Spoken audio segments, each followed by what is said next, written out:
झुक गया, कांपते हुए हाथ में डंडा शोभा देने लगा।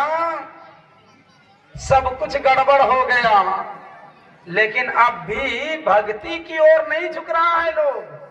समझाइए कि कहियो बाबा अब तो हम खत्म। क्या खत्म हो गया भाई? पोता खिला ही लेते हैं। विचित्र है, घर का कार्य संपादित कर देते हैं। भक्ति की डोर को उसी तरह से पकड़ लीजिए वृद्धावस्था में भी। जैसे कि लोग पनिहारी पानी भरने के लिए जाती थी, या पानी भरने वाले कोई जाते थे कूप के पास, कुएं के पास, तो संपूर्ण रस्सी सहित बाल्टी कुएं में डाल देते थे और बस 4 अंगुल छोटा सा छोर पकड़ के रखते थे। अब वो सोचे कि पूरी बाल्टी, पूरी रस्सी कुएं में चली गई, अब इतना को पकड़ने से क्या फायदा, छोड़ दे। उसकी प्यास बुझेगी? कभी नहीं। इसीलिए अवस्था के किसी चरण में हैं आप, भक्ति की डोर को मजबूती से पकड़ लीजिए, जीवन का लाभ प्राप्त हो जाएगा। एक न एक दिन संपूर्ण संशयों से आप मुक्त हो जाएंगे। यही गोस्वामी तुलसीदास जी महाराज कहते हैं, अगर भक्ति की डोर को नहीं पकड़ पाए तो मन पछतई है अवसर बीते। जो आपने होली में खूब गाया है ना, गदगद होकर, सदा आनंद रहे यही द्वारे, गाते हैं क्या इधर भी? तो सही बात है, हर घर आनंदित हो, हर आंगन में आनंद हो, हर हृदय में परमात्मा की छवि विराजे, हर हृदय में परमात्मा का विग्रह मूर्तिमान हो। कैसे होगा ये काम? थोड़ा और गाइए। कहा सदा आनंद रहे यही द्वारे, कब? जब मोहन खेले होली हो। जब मोहन के साथ आप होली खेलेंगे, जब परमात्मा के साथ आप होली खेलेंगे, जब परमात्मा और आप होंगे, आप जीव और परमात्मा पीव, दोनों के बीच की होली जिस दिन हो जाएगी, सब तीर्थ बारंबार, जीव रूप गंगा और सागर रूप परमात्मा, एक बार फिर विलग नहीं होता है संबंध, फिर संबंध विच्छेद नहीं होता है। यही गुरु की अव्याहत अटूट और अविच्छिन्न परंपरा है। जो इस परंपरा से जुड़ जाता है, भगवान श्री कृष्ण को जब पूछा गया था अर्जुन के द्वारा कि माधव सफलीभूत जीवन के सूत्र क्या हैं, तो भगवान श्री कृष्ण श्रीमद् भगवद गीता के 4 अध्याय के 34वें श्लोक में कहते हैं, तद्विद्धि प्रणिपातेन परिप्रश्नेन सेवया उपदेक्षन्ति ते ज्ञानम ज्ञानिनस् तत्त्वदर्शिनः। किसी तत्वदर्शी ऐसे श्रेष्ठ ज्ञानी महापुरुष का ज्ञान प्राप्त करो, उनकी सेवा करो और विवेक सहित बारंबार प्रश्न करके उस भेद को जान लो, जिससे जीवन सफल, सार्थक और धन्य होता है। जिस भेद का अनुसरण करने से आप जिस आवरण में पाटे हुए हैं, जिन आवरणों से बंधे हुए हैं, जिन बंधनों से बंधे हुए हैं, संपूर्ण बंधन से भिन्न अवस्था प्राप्त होगी। भिद्यते हृदय ग्रंथि छिद्यन्ते सर्व संशया क्षीयन्ते चास्य कर्माणि तस्मिन् दृष्टे परावरे। आपकी दृष्टि इतनी समर्थ हो जाए कि परमात्मा को दर्शन करने की योग्यता प्राप्त कर ले। इसी दृष्टि को प्राप्त करने का भेद सदगुरु बताते हैं। यही भगवान श्री कृष्ण कहते हैं अर्जुन से। कई लोग कहते हैं बड़का सत्संगी भेलो छला, दीक्षा ले लेना भगवान एक पार गेल। हाँ ए भैया, पहलो छो चाहे नहीं पहलो छो, लेकिन पैतो जरूर। क्योंकि भगवान श्री कृष्ण कहते हैं, जब दीक्षा लेने की बात भगवान श्री कृष्ण कहते हैं तो अर्जुन ने पूछा है, जैसे आप लोगों को पिन मारता है ना, व्यंग्यात्मक बात सुनने को मिलती है, उसी तरह से अर्जुन ने भी भगवान पर व्यंग किया है। आप लोगों जनमानस के बीच गुरु परंपरा को स्थिर करने के लिए, अध्यात्म को स्थिर करने के लिए भगवान श्री कृष्ण कहते हैं, अर्जुन तुम्हारा संशय संदेहात्मक नहीं। क्योंकि अर्जुन ने यही संशय व्यक्त किया था कि दीक्षा ले लिया, थोड़ा ध्यान, आप बोले दीक्षा ले लीजिए कल्याण हो जाएगा। भगवान श्री कृष्ण ने कहा है, संशय क्यों करते हो? का लाभ क्या होगा दीक्षा ले लेने से? माधव थोड़ा सा ध्यान किया, अंधकार से ऊपर नहीं उठा, प्रकाश की प्राप्ति हुई नहीं। शब्द तो बहुत दूर की बात है, निःशब्द तो पहुंचना ही है, पहुंचना बिल्कुल असंभव है। और फिर आप कहते हैं कि जीवन का लाभ प्राप्त हो जाता है गुरु मिलने से। थोड़ा ध्यान किया कल्याण हो जाएगा, मुझे संदेह लगता है। तो भगवान श्री कृष्ण ने कहा है इस ज्ञान का प्रभाव नेहा भी कर्मणा सोस्ती प्रत्यवायोर न विद्यते, कहा स्वल्प न पश्य धर्मस्य तरायते महतो भया। वह महाभय से बच जाता है, इतर योनियों में नहीं जाता है। भक्ति बीज विषय नहीं, जम जुग जाए अनंत, ऊंच नीच घर जन्म ले तो संत को संत। अरे भाई चमार घर में जन्म ले लीजिएगा तो रविदास जी महाराज जैसे संत बनिएगा, और आपकी वंदना सृष्टि के अंत तक यह मंच करेगा। और मत भयभीत होइए, बनिया कुल में उत्पन्न ले लीजिएगा, संत दादू दयाल जी महाराज बनिएगा। कुल परिवार से कोई मतलब नहीं, यह संस्कार आपको छोड़ेगा नहीं।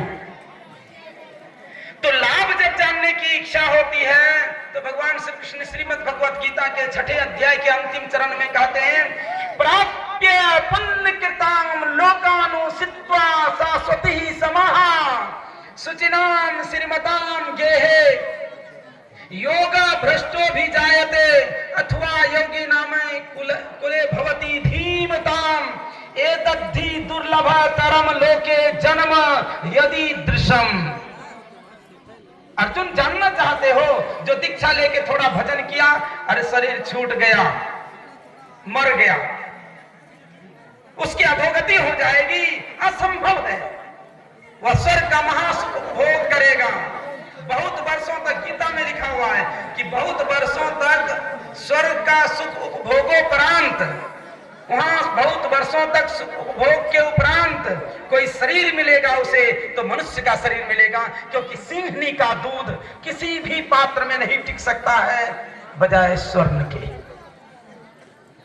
कोई भी पात्र होगा, सिंहनी का एक बूंद दूध उसको छेद करके बाहर हो जाएगा, लेकिन स्वर्ण पात्र को छेद नहीं सकता है। इसीलिए इस संस्कार की दिव्यता है, इस संस्कार की संभाल करने में कोई शरीर सक्षम नहीं है। अगर कोई शरीर सक्षम है इस संस्कार की संभाल के निमित्त, तो वह मनुष्य शरीर है। इसीलिए बारंबार मनुष्य का शरीर मिलेगा।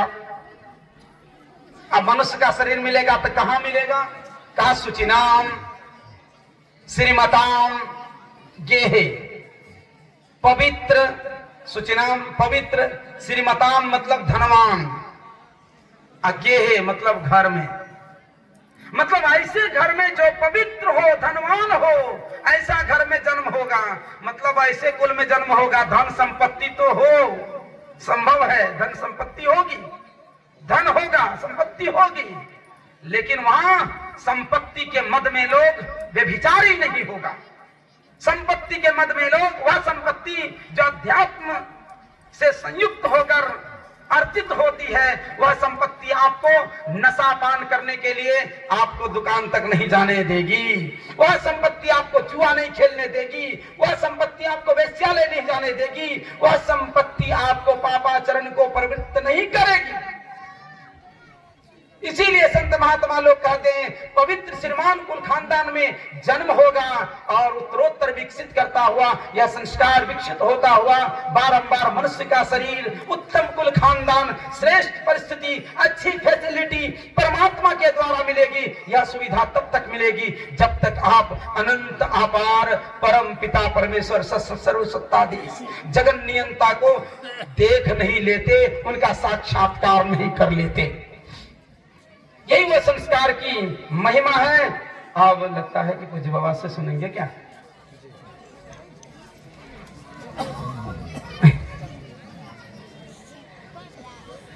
तो संत महात्मा लोग कहते हैं कि हे तुम दीक्षा लो, इसीलिए तुमको दीक्षा लेना चाहिए, भजन करना चाहिए, क्योंकि यह संस्कार बहुत सुख देता है। मैं कह रहा था आपको कि परमात्मा और आपकी संयुक्तता कब होगी? गुरु महाराज लिखते हैं महर्षि में पदावली में, यही मानुष देह समैया में करूं परमेश्वर में प्यार। और इसी मनुष्य शरीर से संभव है वह प्रीति को प्रतिफलित करने की। संतवाणी में है प्रभु प्रीति की ज्वाल अति दुर्लभ है तन मानुष को, यह पारस ज्ञान विचारिये जी। गुरु मंत्र दियो जो दया करके, सोई श्वास में श्वास उचारिये जी। प्रभु प्रीति की ज्वाल प्रज्वाल करो और पाप के बीज को जारिये जी। दुख भंजन नाम निरंजन को, कब मुंह मत भूली बिसारिये जी। गुरु महाराज कहते हैं यह काम इसी जन्म में होगा। गुरु महाराज को वैराग्य कैसे हुआ? परीक्षा भवन में परीक्षा दे रहे थे, बिल्डर्स नामक कविता की 4 पंक्तियों को उद्धृत कर उसकी व्याख्या करनी थी। For the structure that we raise, time is with materials filled. Our today's and yesterdays are the blocks with which we build. आशय था हमारा जीवन मंदिर नित्य प्रति के कुकर्म और सुकर्म रूपी ईंटों से बनता या बिगड़ता है। अपना हाथ जगन्नाथ। आप स्वर्णाक्षरों से अपना भविष्य लिख सकते हैं, अपने कर्मों के द्वारा अपने भविष्य का निर्माण कर सकते हैं। यह परीक्षण निरीक्षण करने का अवसर, ये गोल्डन चांस, सुनहला अवसर आपके हाथ में है।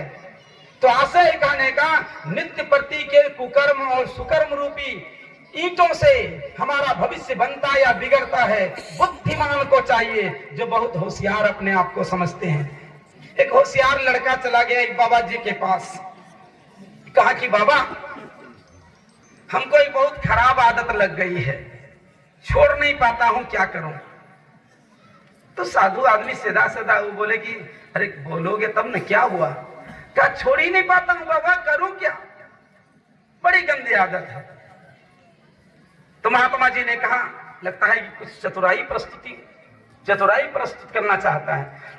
आभास हो गया, संत थे, महात्मा थे, उनके हृदय की बात जान गए। कहा नहीं तुम बोल ही लो। कहा बाबा एक खराब आदत यही है कि मैं प्याज खाता हूं। महात्मा जी सोचते हैं प्याज तो अंकुरज है, प्याज खाना पाप तो नहीं, भले तामसी गुण है लेकिन पाप नहीं है। तो महात्मा जी ने कहा कि प्याज तुम कब खाते हो? जो तुमको गड़बड़ इतना लग रहा है, प्याज कब खाते हो? तो कहा कि बाबा जब मांस लाता हूं। अरे तुम मांस भी खाते हो? कहा हाँ बाबा, मैं तो पहले कह दिया खराब आदत है, और एक ही है वो प्याज खाने की। कहा तुम मांस कब खाते हो जी? कहा जब शराब पीता हूं। क्या करें? कहा अरे शराब तुम कब पीते हो? वो कहता है कि ट्रेन में दूसरा का बैग लेके उतर जाते हैं बाबा, चोरी करते हैं।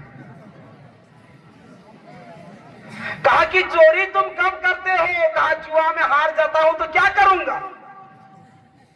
आप समझ गए सब बात? मतलब जीवन पापों में डूबा हुआ है, फिर भी होशियारी कम नहीं।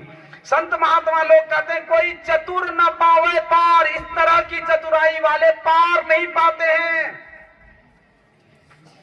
इसीलिए गुरु महाराज ने कहा कि हे लोगों, इसी जीवन में तुम कार्य सिद्धि के निमित्त पुरुषार्थ करो। क्या है? लाभ कर्म धर्म को जला खाक कर देंगे तुमको तार। तुम पार उतर जाओगे, कर्म और धर्म के बंधन से मुक्त हो जाओगे। अब इसके लिए क्या करना होगा? कहा तहाँ जाओ, तुमको वहां जाना पड़ेगा। परमात्मा तो सब जगह है। गुरु महाराज से पूछा कि आपके प्रवचन में मैं सुना हूं कि हरि व्यापक सर्वत्र समाना, सही बात है? गुरु महाराज कहते हैं शास्त्र वचन है, रामायण कहती है, मैं क्यों नहीं कहूंगा, मैं तो इसका प्रचार करता हूं। हरि व्यापक सर्वत्र समाना, कहा जब सब जगह है ये है बराबर, तो फिर आप कहते हैं भक्ति करो, भक्ति करने की क्या जरूरत है? गुरु महाराज कहते हैं तुमको वहां जाना पड़ेगा, तब प्रत्यक्षानुभूति होगी, प्रत्यक्ष ज्ञान होगा। आवरणहीन ज्ञान जिसको कहते हैं, परोक्ष ज्ञान नहीं, अपरोक्ष ज्ञान, कोई पर्दा नहीं, पर्दा विहीन ज्ञान। इसके लिए तुम्हें वहां जाना पड़ेगा। कहां? जहां से तुम आए हो।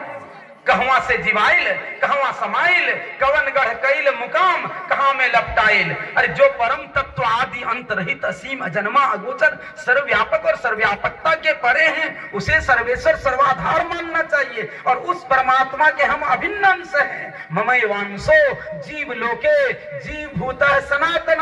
मानव तुझे याद नहीं, तू ब्रह्म का ही अंश है, कुल गोत्र तेरा ब्रह्म है, तू ब्रह्म का ही वंश है। ओ कायागढ़ के वासी, इस काया को मैं क्यों बोले? तू अजर अमर अविनाशी, इस काया को मैं क्यों बोले? तो आशय कहने का है, तह जाओ, वहां जाना पड़ेगा जहां से तुम आए हो। अंधकार में आ पड़े हो, अभ्यास करो, थोड़ा थोड़ा प्रयास करो, प्रकाश देखोगे। प्रकाश में जाने के बाद नादानुसंधान की क्रिया सीखो और शब्द जगत से परे जाकर तह जाओ जहां प्रकट मिले वे। तब वहां मोहन प्रकट मिलेंगे जिसमें मोह नहीं है, अथवा जो संपूर्ण सृजन को मोहने वाले हैं, उनकी सूरत और छटा भी गजब है, उनसे आपकी सूरत कम नहीं है। इसीलिए आदमी जैसा भी है ना, अपने आप को बहुत सुंदर मानता है। गुरु महाराज कहते हैं वहां जाओगे तब तुमको वहां मोहन मिलेंगे। तहां जाओ जहां प्रकट मिलेंगे, तब जानो है स्नेह। अगर प्रेम नहीं तो होली खेलोगे कैसे? तब तुम प्रेम से वहां होली खेलोगे कैसे? कहा स्थूल सूक्ष्म कारण महाकारण कैवल्य के पार, पार गमन ही सार भक्ति है, लो यही ही में धार।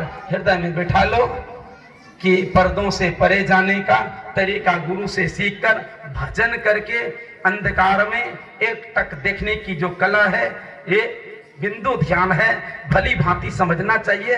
बार बार सोच समझ के आप अगर करेंगे, दीक्षा जहां दीक्षा बताई जाती है, जहां बार बार बैठिए, सुनिए, समझिए, यह ज्ञान दृढ़ता पूर्वक भीतर में बैठेगी, श्रद्धा उत्पन्न होगी और भजन करके जीवन का लाभ प्राप्त करेंगे। नहीं तो मन पछतैया अवसर बीते।